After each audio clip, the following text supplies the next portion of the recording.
Olá a todos e a todas, eu espero que estejam todos bem, todos se cuidando, tá?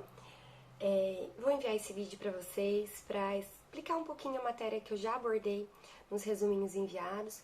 Sugiro também que vocês leiam os livros indicados e complementem todo esse estudo, né? Além do vídeo, além do resumo, complementem esse resumo com um material de estudos próprios. A matéria da semana passada em relação aos registros, se vocês sentirem a necessidade, eu também posso abordar em vídeo essa questão. E eu vou também disponibilizar o artigo que eu já havia mandado para vocês para atividade em sala de aula. Eu vou mandar ele na íntegra, né? Porque eu dei uma cortadinha ali em algumas partes para ser possível que a gente pudesse trabalhar ele em sala de aula, porque ele era um pouquinho compridinho. Mas ok. Então vamos lá, hoje nós vamos trabalhar a matéria da aula 11, que já foi enviada para vocês por WhatsApp, já está disponível na plataforma Mateus. Eu tô tendo um pouquinho de dificuldade de adicionar os documentos na plataforma Mateus, mas eu espero que no momento que vocês recebam esses vídeos, vocês já tenham esse material disponível. Quem não tiver, manda uma mensagem que eu vou ver o que está acontecendo. Ok, então hoje a gente vai compreender melhor a estrutura física, a estrutura material, né? Toda essa estrutura em que você vai exercer essa atividade empresarial. Até esse momento a gente já entende o que é atividade empresarial, a gente já consegue compreender quem são os empresários, né? Como constituir esses empresários, mas agora, quando a gente olha a empresa, como que a gente vai analisar essa estrutura? Então, o primeiro tópico de hoje é o estabelecimento. O estabelecimento, de acordo com o Código Civil, ele é o complexo de bens organizado para exercício da empresa por empresário ou por sociedade empresária. Então, o estabelecimento ele vai ser tanto para os empresários individuais, né, sejam eles de responsabilidade limitada ou ilimitada, como também para sociedades empresariais, independente do sistema jurídico. Lembrando que a gente vai ver o que são as sociedades empresárias no segundo bimestre, né? Se Deus quiser, tudo isso já vai ter passado e vamos ver aí pessoalmente. Então tá, mas como assim um complexo de bens? Lembrando que a gente já viu que anteriormente nas aulas passadas que nós temos dois tipos de bens, os bens materiais e os bens imateriais. Né? Então o estabelecimento ele vai ser o conjunto de todos esses bens, o complexo dos bens. Os bens materiais, os bens corpóreos, né? As cadeiras, as mesas, os computadores, os produtos, o estabelecimento, o próprio local, né? Seja ele alugado, seja ele de propriedade do empresário, enfim, as máquinas, os meios de produção, enfim, toda essa estrutura corpórea, material, que constitui o local da empresa, né? Todo esse complexo de bens corpóreos. Mas, além disso, nós também temos os bens incorpóreos, né? Que são coisas que a gente já viu, né? O site da empresa, o nome da empresa, as linhas da empresa. Então são coisas que não ocupam espaço no plano material, né, no plano corpóreo, mas ainda assim existem e constituem parte ali do estabelecimento empresarial. A gente vai ver mais adiante, não sei se na aula 11 ou se na aula 12, a gente vai ver que os empresários também têm direito, né, à propriedade intelectual. Isso inclui as marcas, as patentes, os logotipos. Então, isso também vai constituir parte do estabelecimento. Por exemplo, o M, quando a gente olha para o McDonald's e vê o Mzinho do McDonald's, aquilo é a marca, aquilo é a logomarca do McDonald's. O próprio nome, né? Então, eles são bens incorpóreos. Eu tô falando aqui o nome da marca, mas eu não tenho aqui um objeto que caracterize essa marca, mas ainda assim eu estou fazendo uma referência. Então esse bem é um bem incorpóreo e ele faz parte desse complexo de bens, né, que pertencem ao empresário, que constituem o estabelecimento e que devem ser protegidos, né, tanto por direitos autorais quanto pelo direito de propriedade e os demais direitos de personalidade também, que a gente vai ver daqui a pouquinho como que eles vão se aplicar aqui dentro da estrutura jurídica, das pessoas jurídicas. Então, Esse estabelecimento, ele vai proporcionar que o empresário consiga exercer essas atividades. Então, o empresário por si só, ele não consegue exercer sozinho essas atividades, as atividades da empresa. E nem ele junto com trabalhadores. Ele precisa do quê? Ele precisa de uma estrutura, ele precisa de um nome, ele precisa de um local, ele precisa de materiais, né? Então, toda essa estrutura, todo esse complexo de bens vai permitir que essa atividade empresarial seja exercida. Então, ao mesmo tempo que se tratam de propriedades, de uma estrutura corpórea e incorpórea que constitui a empresa, né, o estabelecimento da empresa, o estabelecimento ele é um meio para que o empresário consiga atingir os seus objetivos, consiga realizar a sua produção e desenvolver sua atividade empresarial. Então, o estabelecimento ele é um instrumento para o empresário exercer sua atividade. É a base física da empresa, mas ela pode ser virtual também. A gente vai ver daqui a pouquinho já, se vocês já leram o PDF, o Word, o artigo de Word, vocês vão ver também que essa base pode ser virtual. A gente pode ter, então, um estabelecimento virtual. Já vamos abordar essa questão. Então, a natureza jurídica. Sempre que a gente estuda a natureza jurídica, a gente quer compreender de onde vem, qual a fonte, quais são as características inerentes ao instituto jurídico que a gente está estudando, né? Então, durante todo o estudo do direito, a gente busca saber qual é a natureza jurídica, né?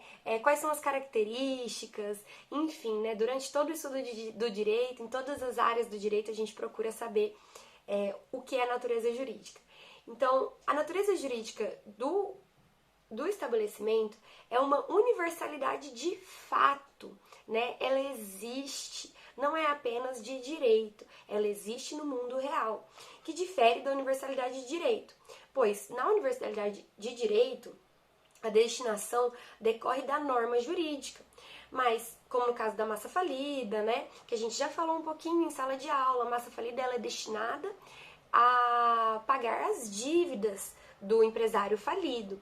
Então, quando a gente tem uma universalidade de fato, é porque esses bens corpóreos e incorpóreos foram constituindo no mundo real o estabelecimento do empresário. Eu não preciso de uma lei determinando, eu não preciso de um contrato determinando que aquele computador, que aquela loja, que aquela estrutura toda vai ser destinada ao exercício da atividade empresarial. Essa universalidade de bens, esse conjunto de bens, ele vai ter essa destinação por uma questão de fato, por uma questão em que o empresário emprega esses bens para essa destinação, né? Então, ele difere da universalidade de direito, em que a norma jurídica, ela define a destinação e define como vão ser usados esses bens. No caso da massa falida, que esses bens, eles vão ser utilizados para pagar as dívidas. Então, a gente tem uma distinção. Do mesmo modo, esse estabelecimento, a partir do momento que o empresário ele decide não mais exercer a atividade empresarial, ele pode utilizar esses bens para outros fins. Ele pode vender, ele pode se desfazer, pode doar, pode deixar parado ali na garagem de casa, pode abrir uma outra empresa. Então, ele não tem uma vinculação. Aí eu gostaria que vocês fizessem uma anotaçãozinha, que vocês vão entender o que é vinculação quando vocês estudarem direito administrativo, né? A vinculação no direito administrativo é quando eu tenho um bem que eu vinculo ele a um determinado fim. Por exemplo, um prédio destinado para o ensino, um prédio de uma universidade. O fim dele é a educação universitária, né? O ensino superior. Então, ele tem uma vinculação da sua finalidade. No caso do estabelecimento, dos bens do empresário, é ele quem determina o fim e a qualquer momento ele pode modificar essa finalidade. Ele pode tanto fechar a sua empresa, né? Lembrando que no direito privado, quando a gente está discutindo as relações privadas, a gente tem uma liberdade muito maior do que no direito público. Então, é isso que Negrão explica, né? Eu coloquei a citaçãozinha dele, que ele pode ser objeto das suas relações jurídicas próprias, né? Então, cada bem eu posso tanto determinar que todos os meus bens vão ser vendidos, quanto eu posso vender um computador para comprar um novo, mais moderno, quanto eu posso pegar todos os meus computadores e mudar o local do meu estabelecimento. Então, mudar a estrutura física, né, o local que eu alugo, ou comprar um novo, ou reformar. Então, esses bens, eles ficam sujeitos às relações jurídicas próprias, individuais, singulares, né? Eu não preciso fazer uma modificação de toda a estrutura. Eu posso modificar aquilo que me interessa como empresário, né? Aquilo que interessa ao empresário para um melhor exercício da atividade empresarial. Aí nós temos, então, esse conceito de universalidade de fato, né? Que é uma pluralidade de bens que pertencentes à mesma pessoa, da destinação unitária, então, por instituição do seu titular. Então, quem define a destinação desses bens é o titular. E ele pode definir em conjunto como distintamente, a depender de cada bem. Ok. Lembrando, gente, que o estabelecimento empresarial, o Código Civil, ele prevê o estabelecimento, né? Então, por exemplo, um dentista, um advogado, um artista também necessitam de um estabelecimento para o exercício das suas atividades. Então, o estabelecimento não necessariamente será um estabelecimento empresarial. Ele pode ser um estabelecimento empresarial, como ele pode ser um estabelecimento destinado ao exercício de outra atividade econômica. Então, o consultório de um dentista, ele vai ter um telefone, vai ter um computador, vão ter sofás, vai ter uma cadeira de atendimento, né? Não sei como que é o nome daquela cadeira lá que o dentista usa, mas vai ter toda aquela estrutura física. Ele pode ter um site, ele pode ter um Instagram, ele pode ter uma marca, ele vai ter uma linha de telefone. Então, toda uma estrutura física e uma estrutura não corpórea que vão constituir aquele estabelecimento, ainda que ele não exerça atividade empresarial, né? Como a gente já viu, não é considerada atividade empresarial aquelas atividades de cunho intelectual, de cunho artístico, literário, científico, etc. Tá, mas o que vai constituir esse estabelecimento, então? A gente tem alguns institutos que vão fazer parte, né? Alguns conceitos, alguns institutos que vão fazer parte desse estabelecimento.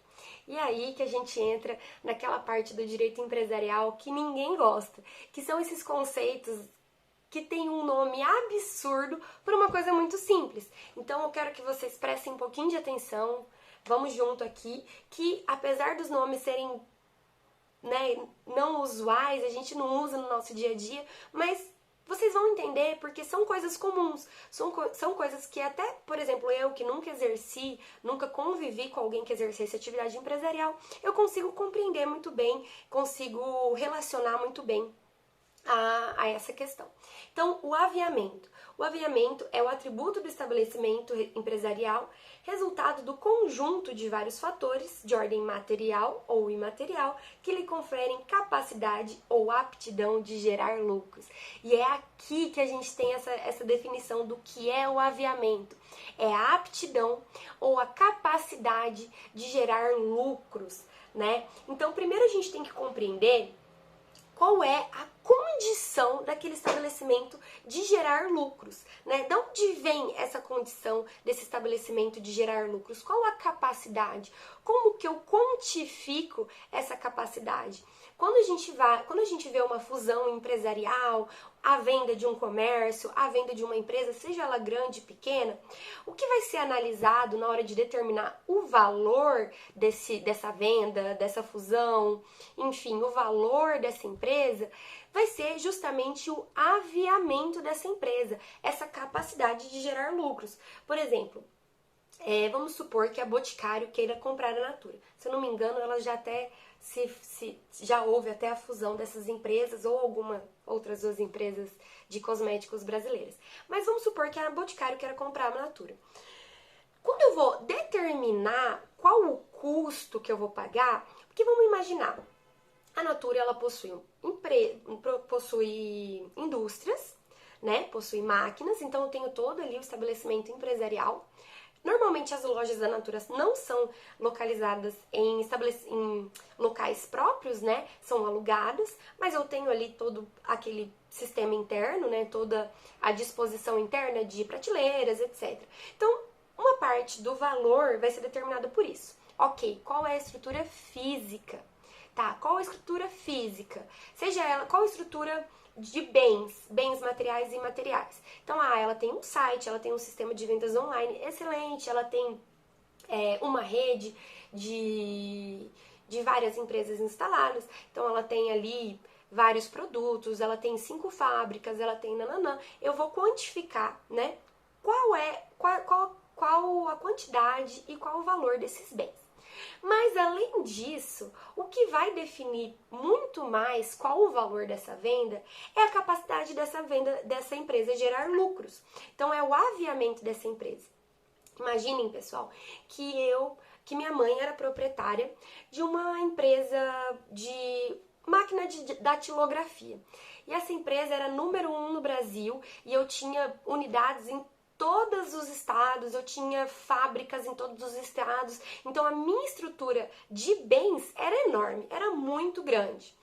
Aí veio uma proposta, antes do computador veio uma proposta ali, eu quero comprar por tal valor essa sua empresa. Aí eu acho que eu posso vender por mais caro.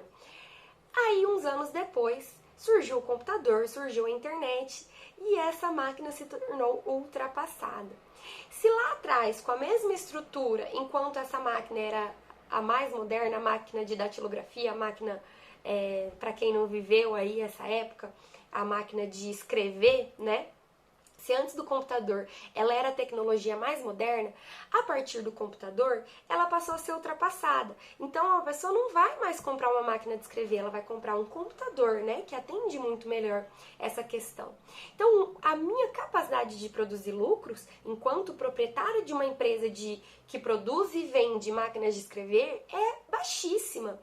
Então eu não tenho mais capacidade de produzir lucros, né? Eu vou vender, às vezes, para alguém que gosta de guardar coisas antigas, mas a tendência é que eu entre em falência.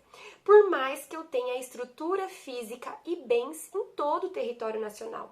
Por isso que vocês podem ver que empresas muito grandes, que já foram consideradas muito grandes, por exemplo, a Kodak, né, que é uma empresa de revelação de fotos, né, uma empresa de máquinas digitais que acabou não se atualizando nessa era em que a gente tem uma tecnologia de fotos que a gente consegue tirar fotos no celular, não precisa de uma máquina fotográfica.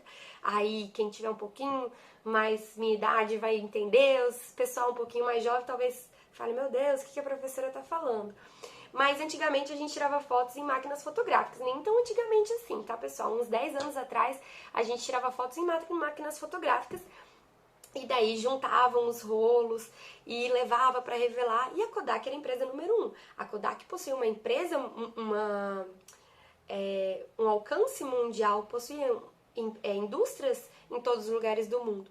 Porém, com o surgimento dos celulares com câmera de qualidade, a capacidade de produzir lucro dessa empresa diminuiu. E essa empresa, ainda com a quantidade de bens que ela possuía, ela faliu. Por quê? Porque ela não vai mais vender máquina fotográfica. Então ela não se atualizou, não vai conseguir mais vender máquina fotográfica, não possui mais esse aviamento, essa capacidade de produzir lucros, tá? Então o aviamento ele vai além dos bens materiais que essa empresa possui. Ele vai entrar lá no que essa empresa consegue vender, que essa empresa consegue produzir de lucro, gerar de lucro para os seus investidores, para os seus sócios, para o próprio empresário que administra essa empresa. Então nós temos 2 tipos de aviamento, o objetivo e o subjetivo. O objetivo, lembra, gente, o objetivo é tudo aquilo que é exposto, né? É explícito, é exterior. O objetivo, ele vai decorrer dos aspectos físicos dessa empresa, né? E da atividade empresarial. Como, por exemplo, a localização. Imagina que na frente da faculdade tem aliás, o que acontece aí na FATEC? A gente tem dentro da faculdade duas lanchonetes. Vamos supor que a gente não tivesse nada, mais nenhum restaurante em volta.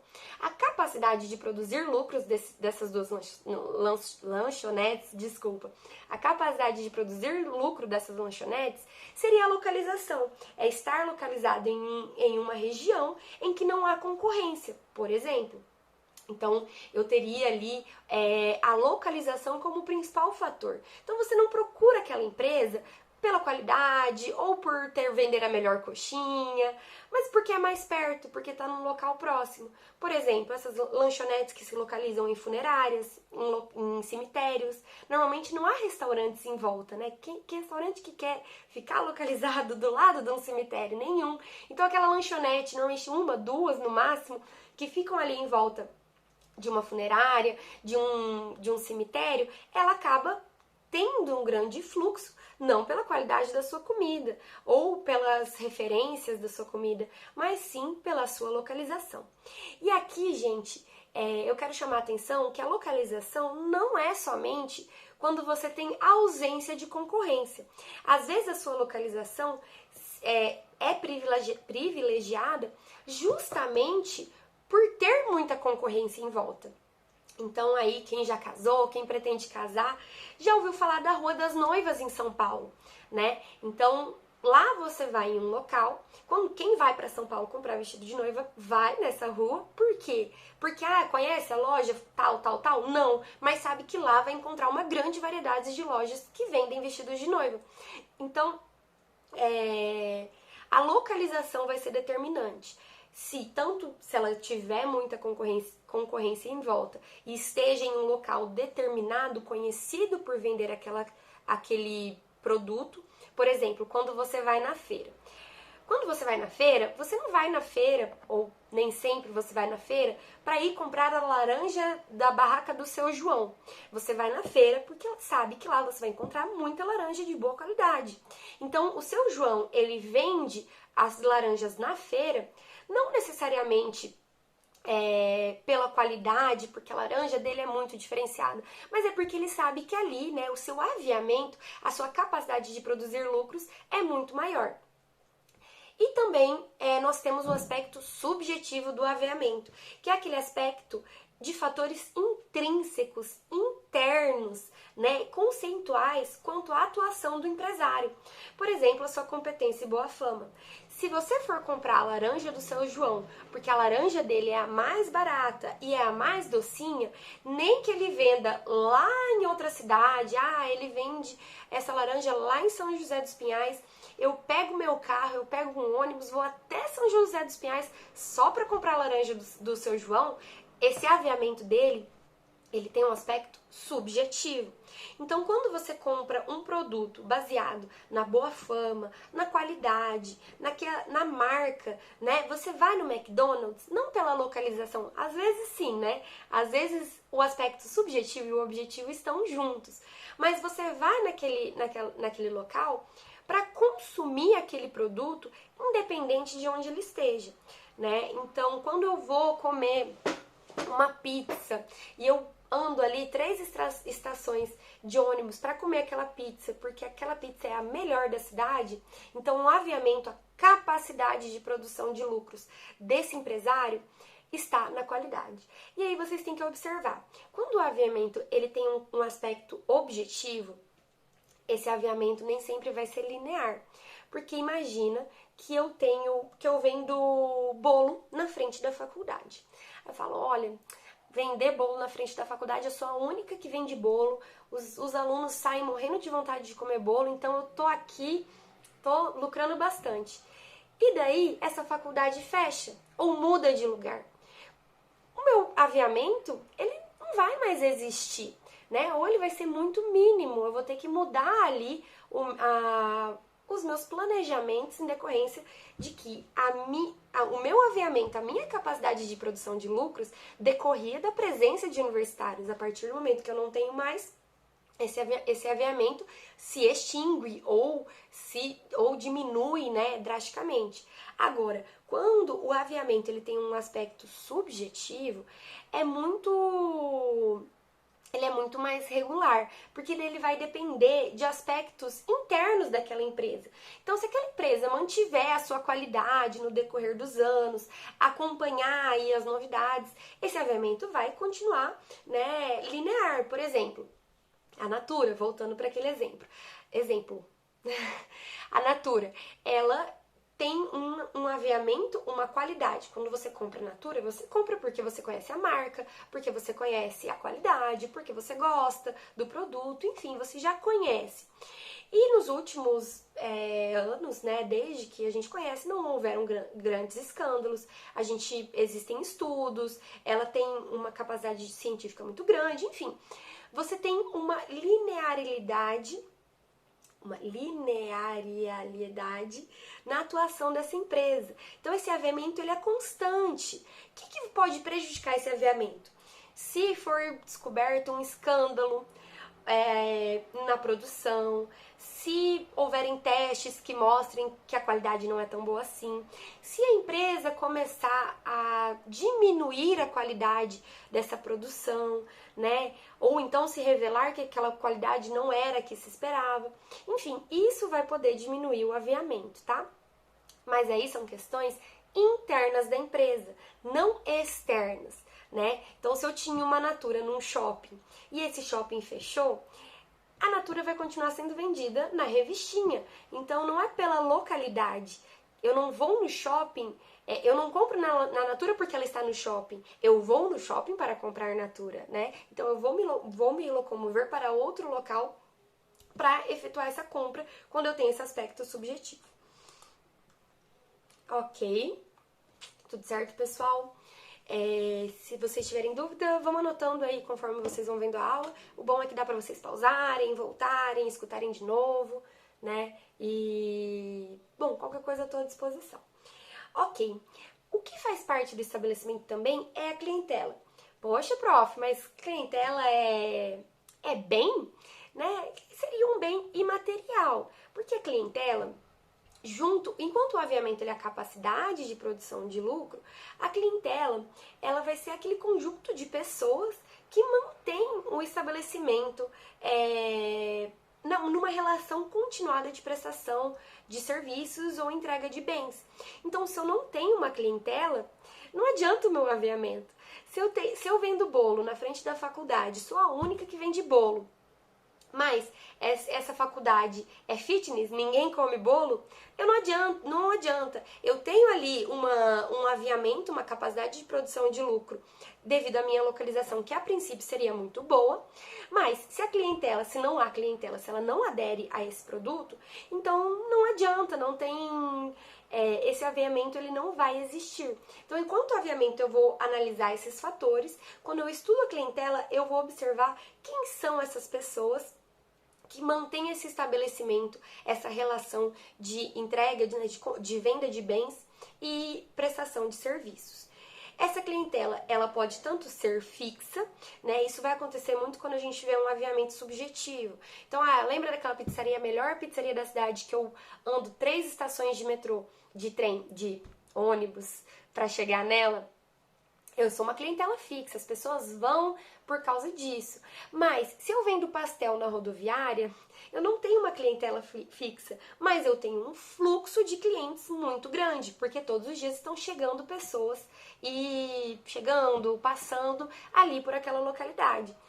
Normalmente as pessoas não vão até a rodoviária para comer o pastel da rodoviária, mas quem está ali na rodoviária vai estar com fome e vai comer. Então a clientela ela pode ser tanto fixa, que é aquela clientela fiel, que procura pela qualidade ou até mesmo pela localização. Vocês são clientes fixos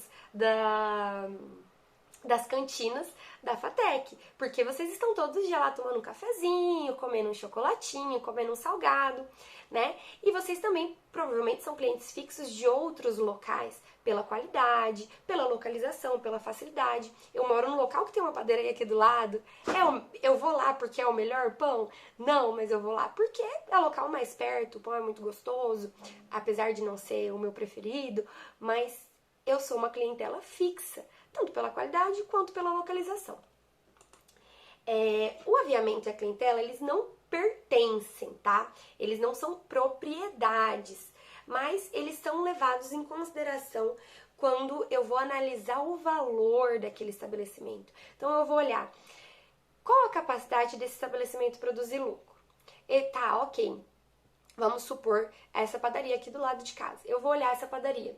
Ah, ela tá num bairro residencial, tem bastante movimentação de pessoas, ela tem uma capacidade de produzir lucro muito boa. Esse é o aviamento objetivo. Aviamento subjetivo. Ah, o produto dela, o pão é muito bom também, tem uma qualidade muito boa, então ela também tem uma capacidade de produzir lucro muito boa. Clientela, ela tem clientes? Não, porque na outra quadra tem uma padaria muito melhor. Então ela não tem clientes, ela tá num local bom, ela tem um produto bom, mas ela não tem clientes por causa de concorrência, ou porque talvez as pessoas não se sintam à vontade naquele local, enfim. Então eu não vou observar só o aviamento, mas como também os clientes, as pessoas que frequentam esse local ou que consumem desse local, né? Então eu não tenho um direito à clientela, mas eu tenho ali uma vedação à prática desleal de concorrência. Eu não sei se a gente vai chegar a abordar esse tema aqui em Direito Empresarial 1, me fugiu aqui da memória, mas eu gostaria que quando vocês forem estudar direito contratual, a gente tem ali algumas cláusulas, principalmente na prestação de serviço, que vedam a concorrência desleal. Se vocês quiserem, até comento com vocês um caso do Zeca Pagodinho, acho que eu já até mencionei em sala de aula, né, o Zeca Pagodinho e a Brahma e a Nova Skin, uma briga judicial que teve, que é bem emblemática no estudo de direito contratual, mas há essa vedação. Então vamos supor que tem essa padaria do lado e tem uma padaria ali na outra quadra. Vamos supor que a padaria aqui do lado, vendo que a padaria da outra quadra tem um lucro muito maior, tem uma frequência de clientes muito maior, começa a exercer práticas desleais, tanto colocando propaganda na porta da padaria, difamando a outra padaria, fazendo promoções imitando a outra padaria, né? Então começa com esse... a outra padaria ela vende o pão por R$2 na segunda-feira, eu vou vender por 1, né? Fazendo práticas ali de concorrência desleal. Então há essa vedação. Não há o direito à proteção se a clientela, por livre e espontânea vontade, quiser migrar de uma padaria a outra, de um estabelecimento a outro, tudo bem, mas não há a vedação dessa concorrência desleal. Por exemplo, eu vou até mandar para vocês isso daí. Tem uma propaganda da Pepsi ou é da Coca, que ela foi multada ou foi vedada, não me lembro certinho, mas houve uma polêmica na época, porque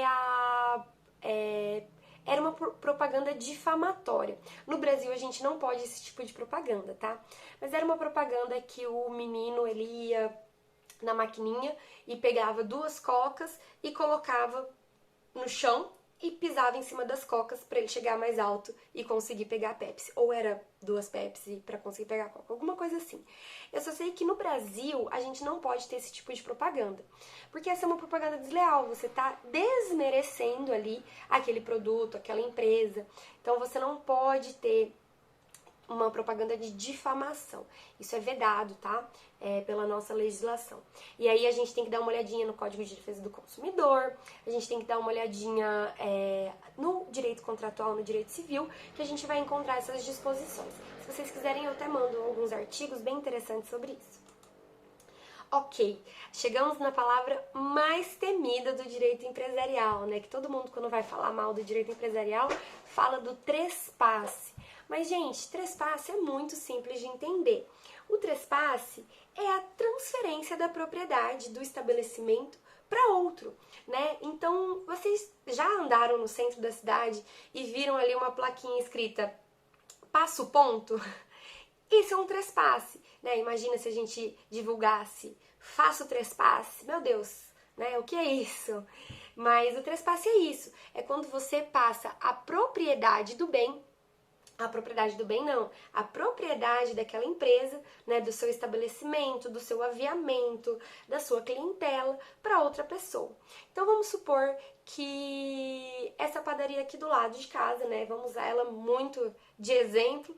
Então vamos supor que a padaria aqui do lado de casa, a sua dona, ela aluga o local ela não é dona, ela é proprietária da padaria, ela é empresária, é proprietária do estabelecimento, né? Lembrando que estabelecimento não significa direito de propriedade, não significa que você é dono do bem, significa que você é dono da empresa. Então ela é proprietária ali daquela padaria, ela não é dona do bem em que está a padaria, mas ela é proprietária da padaria. Não sendo dona do bem, ela sendo dona da padaria, ela pode mudar essa padaria de localidade no momento que ela tiver vontade. Então, eu não quero mais fazer essa padaria aqui nessa rua, eu quero mudar para 3 quadras para trás, ela muda, né? Aí ela aluga outro estabelecimento. Então, aí ela quer se mudar, falou, tô cansada, quero me aposentar, e resolve vender essa padaria, com tudo que tem dentro, com o nome, com toda a estrutura física, com o ponto, né? Ó, o aviamento aí, com a confiança dos clientes, com todas as características da empresa. Ela vai realizar um trespasse, né? Então, o trespasse, ela é a transferência da propriedade da empresa para outra. Então, a doutrina, ela consagra essa expressão para indicar cessão ou alienação do estabelecimento empresarial. O que é cessão? Aí eu gostaria também que vocês voltassem nessa matéria depois de ter direito contratual. A cessão é quando eu cedo, né? Quando eu cedo, ela pode ser onerosa ou não. Então eu vou ceder os direitos de imagem da minha padaria para outra pessoa. E alienação é quando eu vendo, né? Então, apesar da cessão ela se parecer muito com a venda quando ela é onerosa, a cessão é em relação a direitos. Então, a partir do momento que eu cedo os direitos de imagem da minha empresa, essa pessoa que está adquirindo esses direitos, ela pode utilizar da maneira que ela quiser. Então, vamos supor que essa padaria, há essa cessão da imagem, há essa venda, né, do estabelecimento com a cessão dos direitos, e daí a pessoa que adquire esse estabelecimento, ela não quer mais ter uma padaria, ela quer ter uma hamburgueria, mas ela vai continuar com o nome. A pessoa que vendeu, ela pode falar assim, não, eu fundei a padaria fulano de tal para ser padaria pro resto da vida. Não, a partir do momento que ela vendeu, ela cedeu os direitos de nome, de imagem, de marketing, tudo relacionado à empresa, já não é do seu da sua administração. Ok? Então, o trespasse, ele deve obedecer algumas exigências legais, como a averbação na junta comercial. Então, lembrando que a junta comercial, ela é como se fosse o cartório das empresas, né? Então, se eu casar e divorciar, eu tenho que ir lá na minha certidão de nascimento e colocar certidão de casamento, certidão de divórcio, fazer as averbações. A averbação é quando você escreve. Então, quando eu compro um imóvel, eu tenho que averbar naquele imóvel. Esse imóvel agora é de propriedade de Júlia Stefanello. Então, quando eu tenho esse trespasse, eu devo ir lá averbar na junta comercial. Porque imagina que eu quero processar essa padaria aqui. Falar, qual que é essa situação dessa padaria? Eu vou lá na junta comercial e eu vejo quem é o proprietário. Eu consigo ver ali quais são as características, quem que é o proprietário, quais são os bens, qual é o regimento, etc, etc. Consigo ter acesso a todas essas informações. O trespasse, ele somente é eficaz na ausência de dívidas. Então, eu não posso ali, nossa, minha padaria tá quase falindo, vou aqui vender ela para me livrar das dívidas. Não, para que o trespasse ele seja possível, não podem haver dívidas. Então, eu tenho que quitar dívidas e eu, a antiga empresária, continuo sendo responsável por essas dívidas enquanto elas existirem, né? Pode haver uma cessão dessas dívidas, o credor, no caso, então a padaria ela está devendo 100 mil reais para o vendedor de farinha. Então, o vendedor de farinha ele deve ser notificado de que vai ter essa cessão de direitos, ele tem que concordar, né? Ou discordar, mas pode haver essa cessão de dívidas. O que não pode é, caso tenham dívidas, simplesmente fazer o trespasse sem que nada seja disposto, né? Sem que nada seja determinado em relação a isso. Decorrido esse prazo de 1 ano, sem nenhuma manifestação dos credores, apenas então o adquirente da empresa, ele vai responder por essas dívidas, tá? Então, o antigo empresário, ele tem aí, depois do trespasse, um prazo de 1 ano para responder pelas dívidas que ele deixou aí, né? Pelas buchas que ele deixou no trespasse. Enfim, gente, partindo aqui para nossa reta final, nós só vamos falar mais do ponto do estabelecimento virtual. O ponto, né, acho que é o termo mais simples que a gente viu até agora, que é a localização física, né? Então, o ponto, o que vocês têm que entender em relação ao ponto? Ponto não é de propriedade do imóvel. Então, eu posso alugar um local e estabelecer ali que minha empresa vai ser ali, mas isso não quer dizer que eu sou proprietária desse local. Aí, gente, para ficar mais claro, vocês vão ter que retornar para esse pontinho aqui, para essa questãozinha, depois de vocês terem direito civil, acho que 6. Eu não sei como que é a estrutura do direito civil para vocês, mas é direitos reais ou direitos das coisas. Nos direitos reais, que são os direitos, né, nas relações da pessoa com os imóveis, né, com os bens, esses direitos vão ser tratados os direitos da propriedade. Daí vocês vão compreender, né? Usar, gozar, fruir. Então, quando eu tenho um estabelecimento, e eu tenho um estabelecimento físico, porque ele pode ser um estabelecimento virtual, o ponto, a localização física, ele também faz parte do estabelecimento. Como a gente viu, ele inclusive vai influenciar no aviamento dessa empresa, né? Então, o ponto, ele, em razão do desenvolvimento da atividade empresarial, esse ponto ele adquire um valor. Por exemplo, essa padaria aqui do lado de casa, esse ponto é muito valioso, né? Porque ela está localizada numa rua boa, num bairro residencial, majoritariamente residencial, e não possuem outras padarias. Aqui, acho que num raio de umas 5 quadras, ela é a única padaria. Então, o ponto dela é extremamente bom, um ponto com valor, né? Então, as cantinas dentro da faculdade é um ponto muito bom também, porque elas estão dentro da faculdade, elas têm essa facilidade ali de estar em um local que vai ter uma movimentação de pessoas. Então, o ponto ele vai agregar o valor. Então, esse valor também é chamado de fundo de comércio, né? O valor decorrente da atuação do empresário. Então, o ponto empresarial ele vai ser protegido por 2 tipos de direito. A indenização, esses 2 tipos de direito vão ser tanto em relação ao proprietário do imóvel, quanto em relação ao empresário que está ali no imóvel. O empresário, ele vai ter o direito de proteção da responsabilidade civil comum, né? Por exemplo, imagina que essa padaria aqui da frente de casa, acontece um acidente e toda a fachada dela é destruída, impossibilitando a entrada de novos clientes. Ela está sendo privada do seu uso, né? Então, a pessoa que causou esse dano, ela pode ser responsabilizada civilmente.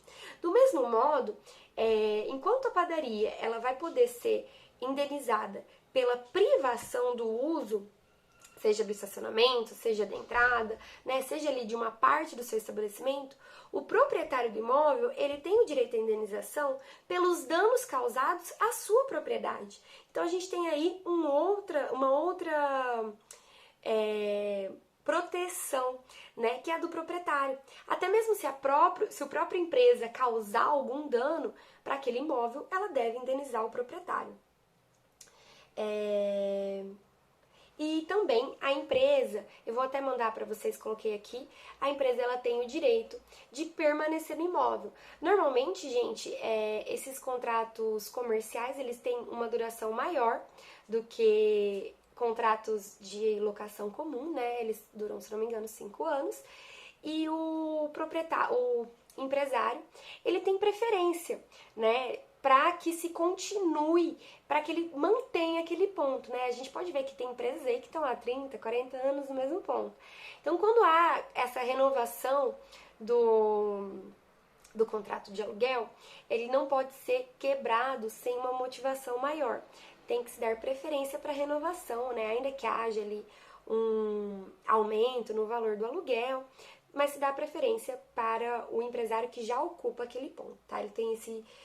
e se caso se recuse, esse empresário tenha que se retirar daquele ponto, ele também tem direito a uma indenização pela não renovação do contrato ou pela quebra do contrato antes do prazo fixado. Por fim, gente, o estabelecimento virtual, que são essas empresas online. Gente, a gente comentou bastante já na sala de aula, por exemplo, o Uber. O Uber, se eu falar pra vocês, onde que fica o Uber? Fica dentro do meu celular. Essas empresas, esses estabelecimentos virtuais, eles são conceitos relativamente novos, né?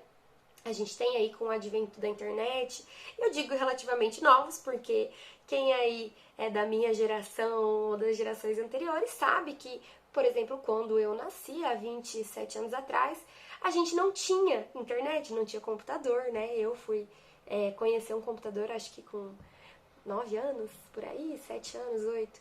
Então, há 20 anos, né? Basicamente 20 anos atrás, que a gente tem o surgimento dessa estrutura de computação, e a internet é mais recente ainda, né?